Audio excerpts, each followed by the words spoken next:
Hey guys, SoCal Val here. You are listening to the Hitting the Turnbuckle podcast. The first collision of 2024 is in the books, and no, you are not seeing things. I did say on the SmackDown review that Dave wouldn't be joining us on the collision review, but unfortunately, Gary Joe has had some issues, so he can't join us this evening. So, back as usual for an AEW show is Dave Robinson. Dave, well, I'd say, how are you? But we spoke a little while ago. Should we get straight into it? I'm still okay. Are you still okay? I'm still okay. Let's It's do still it then. It is still cold, but let's get straight on with Collision from North Carolina. A good, so same place as Ric Flair and Kenny Omega, but via Canada, of course. The opener was Darby Allin Sting versus Workhorsemen. There wasn't a lot on this one, but what it was an absolute blast while it lasted. And I think the Workhorsemen were perfect opponents, really, for Sting. And Sting was used a lot better in this one than what he was at the pay-per-view. Yeah. It was a fun way to start the show.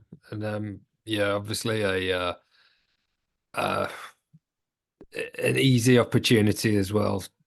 Like for Sting to play the hits, basically. Yeah. Won the match with the Scorpion. As you say, the perfect opponents as well. Great team in the Workhorsemen, and hopefully in time they'll be in a more prominent position in the company. But for the time being, they were the perfect opponents for Sting and Darby to beat on the way to the big match against the Don Callis family next week. Yeah, exactly that. Yeah, I'd like to see more of the workhorsemen in more longer matches. They are what they say they are, really, the workhorsemen. They do really. We haven't seen them in long enough matches. You know, I think they had one with FTR when Yeah. they were champions. They've been kind of used as a bit of fodder, but fodder in a good way. And I'm hoping that this year, sorry, that we see they're a lot more prominent with a lot more longer matches, and we get to see their showcase their talents a bit more. Yeah. It's been great getting like an introduction to them and see them on the show, and they can hold their own. But as you say, we want to see them in longer matches. We want to see them picking up some victories as well, and I'm sure they will in due course. Yeah, me too. The next one, Dave, was an absolute barn buster of a match. Trent and Eddie for the Continental Classic or the Continental Crown, whatever you want to call it. It was one of those we wasn't keen on the way that Trent got the shot. You know, he didn't really have any dealings in the Continental Classic, but he won the match on Dynamite to get it. The nose, I think he might need to get that looked at. I mean, he was caked in blood from the nose, and that was a legit cut as well. Yeah.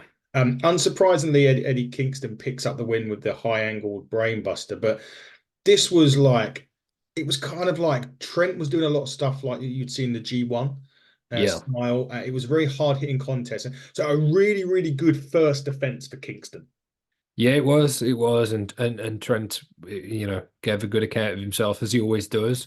And Trent's somebody now I really hope can kick on and have a good singles run. And by the time the C2 rolls around later on this year, I'm hoping that Trent's somebody that can be involved with that. And because he goes out there and he has some great matches. I mean, we associate his time in AEW has been part of a tag team and best friends, but he's had some great singles matches as well, and he showed what he could do against Eddie in this one.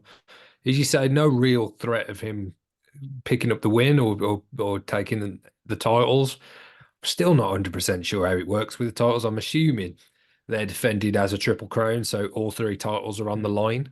Um, so yeah, we weren't expecting Eddie to lose the belts after just picking them up last week.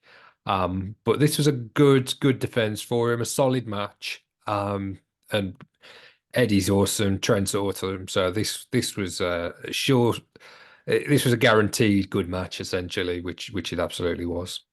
Indeed, it was. Really enjoyed it. I thought it was great. As I said, kind of knew Eddie was going to win, but I mean, I think the blood did help a little bit as well. Like the fact that that shot happened and it took a big, it kind of was very nice to do that. It interlined quite well with the hard hitting nature of the match, to be honest.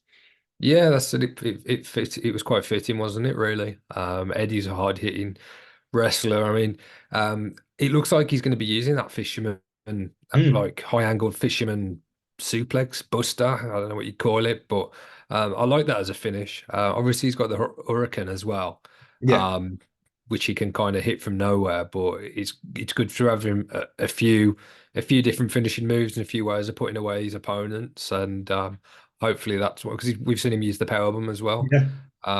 So yeah, I like the finish. I like the match. But as I say, I hope Trent doesn't just go back into tag team matches now. I hope that he gets a sustained run as a singles competitor. And, let's see if we can circle back at some point and Trent somebody that could essentially dethrone Eddie or pick up an international title or a TNT title somewhere down the line. You took the words out of my mouth. I was thinking Trent against Orange.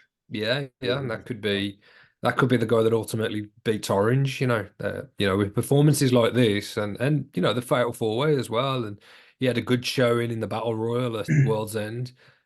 So yeah, they seem to be building Trent up, and he's such a great wrestler. He's such a consistent performer, but we've never really got to know him too well, have we? As a character. No, Um, he kind of we saw a different side to Trent when he threw Danhausen out of that battle royal. So I'm hoping they can play on that, and we see a bit of a bit more into Trent's character and a bit of a darker side, perhaps. maybe we will see for sure. Backstage was Willow and Chris Statlander. They were just basically saying they want to focus on the momentum they have. Statlander agrees, but after that, there was a promo by Hook. He's coming for Samoa Joe, Dave. That surprised me, yeah. I had to make sure that that was what he was saying. Now, is this going to be one of those matches where, and I'm assuming it's going to happen at some point, is Yeah. this going to be one where, like, and I'll tell you the kind of quickly story, quite quickly. It's kind of like what might happen to Michael Oku over here in the UK. He took on the Ring of Honor champion. I can't remember his name for the life of me. You'll have to forgive me. About 5 years ago, and got decimated. And he had basically the story for about 5 years was him, to quote Cody Rhodes, finishing that story, and he done it last year. Could they be doing the same thing with Hook? Potentially, yeah. I think this is really it's came out of nowhere to a Hmm. degree, but we were talking last week about moving Hook on and seeing how it is they develop Hook, and we want to see a bit more of him. So to be thrust into the spotlight and have a potential world title match against Samoa Joe, what a way of doing it. Hmm. Now, Joe's just picked up the title, and again, we wouldn't be expecting Hook to beat Joe. No. But just to share the ring with Samoa Joe could be huge for Hook and Hook's career. And as you say, start off a potential story that could last years. Hook's a young guy. Yep. To get a world title shot so early into his career, although we don't expect him to win, that could be huge for him and AEW and the future of Hook. I really really liked it. I thought he was going to talk about perhaps the international or even the TNT title, perhaps mention Christian Cage. Yeah. And you got the Ring of Honor titles as well, so I wasn't sure where he was going when he said about picking up another title or going after more gold. But for him to go after Samoa Joe, it's quite a statement. And yeah, there's a bit of history there with Samoa Joe and Taz as well. I think Yeah. Taz was his manager back in TNA days. So there's a lot of good stuff they could do there if it's not just a one-off match. There's a bit of a story they can tell. So yeah, I'm pleased with that. Sometimes the biggest surprises are the best ones, that's for sure. And they've certainly done that with Hook. World Tag Team Championship proving ground match. So see, I like that proving ground. They didn't just get thrusted into a tag match. This was Bryan Keith and Komander versus the Kingdom. It was a heck of the match as we got into the back stretch, and you could kind of feel there was a bit of a sense of urgency about the Kingdom trying to get the win. Yeah. I've said this week in, week out, Bryan Keith is a stud, and Tony Khan needs to get that checkbook out, my friend, and get him. He's coming over to Progress. I think I've said this every time we've spoken about it, to do Super Strong Style in May, I believe. I need to try and get down to that event. Actually, I need to look at that. This again, I like the fact that it was a proving ground match. So it wasn't like, oh, here's a tag team title shot against the Ring of Honor titles. It was prove yourself and get a shot, and that at least then there's a bit of an element of they could win. Yeah, I agree. We've talked about that in the past. If that was a world title match, we would know for a fact that the Kingdom are going to win. There was that added element as well, given the fact that there was a 10-minute time limit, and if they could last that 10 minutes, then that was proving themselves and prove that they perhaps should be in line for a shot. So I like the concept, I really do, and I hope that's something they'll start doing with more of the titles. And it gives you a bit more of the unpredictability about who's going to win those matches, and you're not automatically thinking, well, the champions are going to retain. It's just a matter of how they do it. For a thrown together team as well of Bryan, Keith, and Komander, I was pretty impressed. But I think it was the right outcome, particularly with their first title Yeah. defense.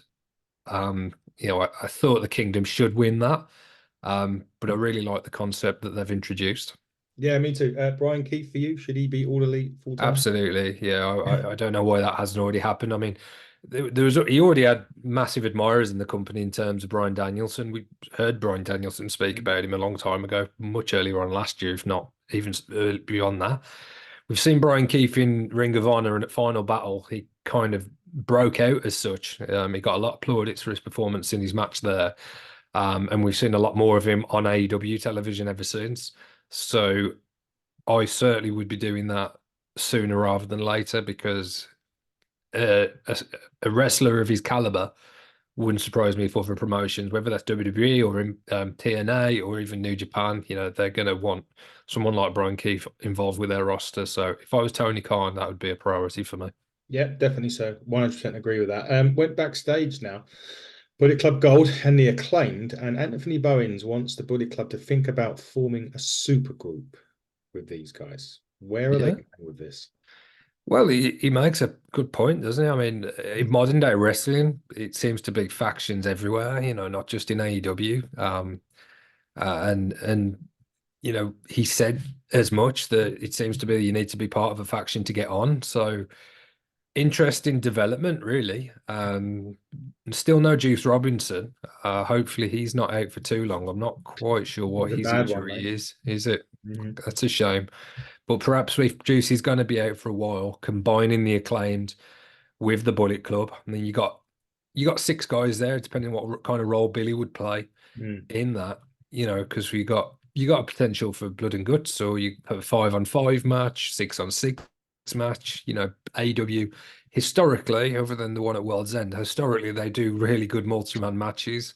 Whether that's trios, 4-on-4s, 5s-on-5s, or 6-on-6. So there's definitely something that could be done there, and there's the motivation there as well. As Anthony Bowens pointed out, he was thrown through glass. Jay White was the first target of Adam Cole as the devil. So there is reason for them to kind of band together and take on the undisputed Kingdom. Got it right that time. That's it. Yeah, it is. There is. There's only two. Or it Yeah. could just be a ruse and it's Bullet Club, but wait, Bullet Club Gold getting the trios titles. Yeah, no, I wouldn't be massively against that either. Not me either. That'd be interesting. It's an interesting way to see how that pans out. Adam Copeland was next. Basically, he lost to Christian. He said that Christian said that he had to get the back of the line, and that's fine. He will fight anybody. He wants a match right now against anyone in that locker room. Out comes Griff Garrison. We haven't Yeah. seen him in ages.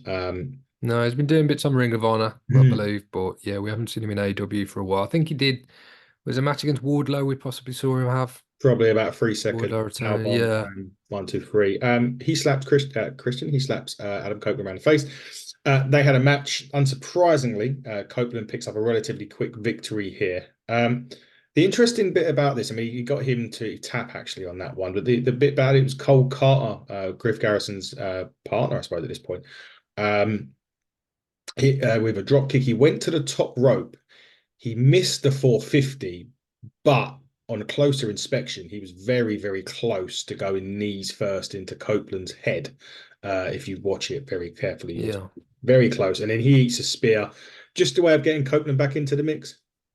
Possibly, yeah. I think Copeland probably wants to work with some young wrestlers, and that's partly he's doing. But I would prefer to get some of the matches that we fantasy booked for Copeland in AEW.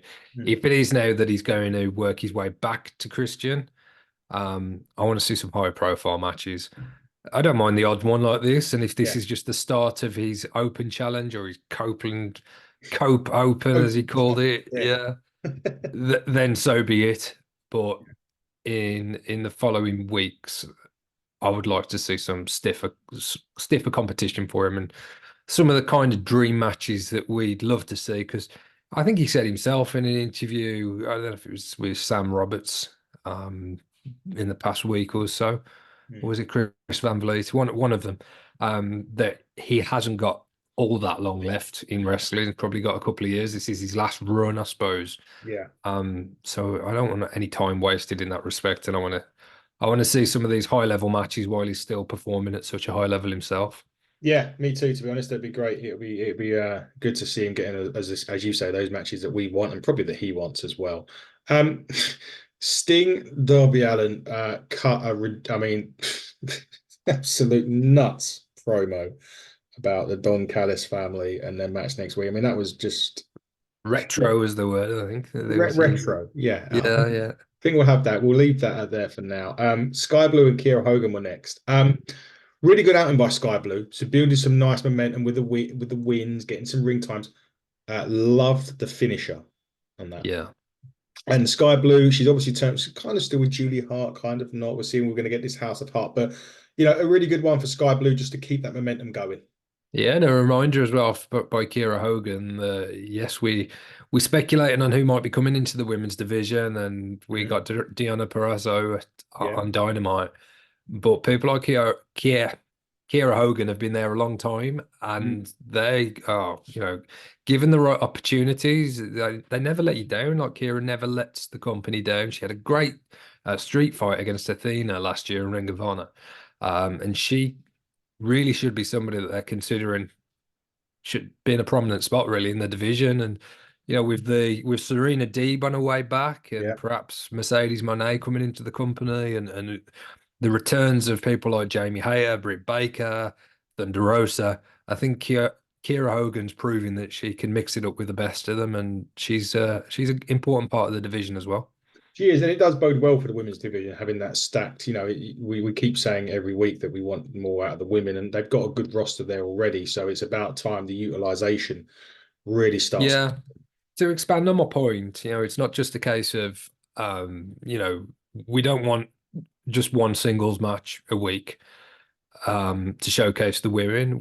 We want them to be booked in a similar way to the men, as we've said for a long time. So tag matches, trios matches, multi-person matches, battle royals, and they've really starting to build that depth in the division. And some of the hard work that some of the originals or some of the long-term, wrestlers there have done can really, really play an important part in the success of the division as well. So great match this was. I really enjoyed it. Yeah, me too. Me too. Another match that was straight on after that was Claudio Castagnoli versus Andrew Everett. I haven't seen much of Andrew Everett before, but the odd appearance here and there. Standard one, Claudio wins. But more importantly than that, he's challenged Hangman Adam Page for the first time ever on Wednesday night on Dynamite. That should be an absolute blast. Yeah, that's the type of thing that AEW do so well. And we spoke on the Dynamite review of saying AEW are kind of going back to their roots and doing what they do well. And I think that kind of dream match, or the opportunity that Tony Khan's got to book those type of matches on a weekly basis is exactly why we fell in love with the company in the first place. As you say, a first time match makes a lot of sense. There's history there with Hangman and Moxley and the BCC. I loved his promo, really did. He said, you want to fight. Fighting is what we get paid to do. It's our job, and I'm really good at my job. I think potential main event for Wednesday. But wherever it goes on, it will be a great, great match, and I'm looking forward to it. I'm assuming that's just booked, because we didn't get a response from Hangman, did we? Yeah, no, it's happening. It's been announced. Yeah, so looking forward to that in Jacksonville next week. Homecoming should be a big week for AEW. Yeah, it really should be. It absolutely should be. Battle of the Belts returns next week as well, and the Sex Gods have got Starks and Big Bill. That's probably the match that we was expecting at some point anyway, after Sammy and Chrissy's reunite and Kenny being off. The main event, FTR House of Black, didn't foul at all. It was a brilliant match. It started really slow, and I was getting a bit worried, but my God, when it got going, it was absolutely brilliant. What a match. I mean, it had everything there. I can't even talk about how much. There was just so much going on this match. It was so good. And it got through I think we've got two commercial breaks through it as well. And it just had everything we could have wanted. All four of these guys are ridiculous. The House of Black, FTR, sorry, pick up the win. on this.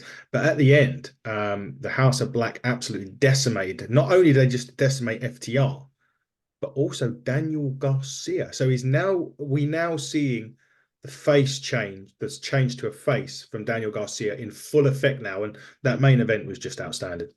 I think so. Obviously, he came out to help FTR when Brody King Yeah. appeared. He nullified that threat and took him Yeah. out with a chair. Yeah. I think Dax picked up the win on Buddy, kind of rolled him Yeah. up.